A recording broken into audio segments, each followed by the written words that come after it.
এটা ক্লিয়ার করেন, সামনে ক্লিয়ার করেন, রাস্তা ক্লিয়ার করেন, রাস্তা ক্লিয়ার করেন, রাস্তা ক্লিয়ার, রাস্তা ক্লিয়ার করেন, রাস্তা ক্লিয়ার, রাস্তা ক্লিয়ার, রাস্তা ক্লিয়ার করেন।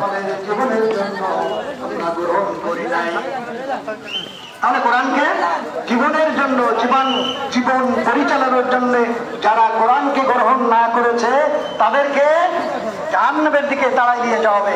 তারা ওই মিছিলে থাকবে যে মিছিলে থাকবে আবু জাহেল, সাইবা, উতবা, ফিরআউন, নমরুদ, সেই মিছিলে থাকবে এরাই, যারা কোরআনকে জীবনের রঙে রঙিন করি নাই তাদের জন্য।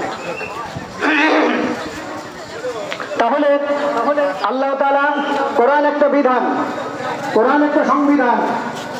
এই কোরআনকে আমাদের প্রতিটি স্তর, প্রতিটি জীবনের প্রতিটি ক্ষেত্রে এই কোরআনকে মানতে হবে।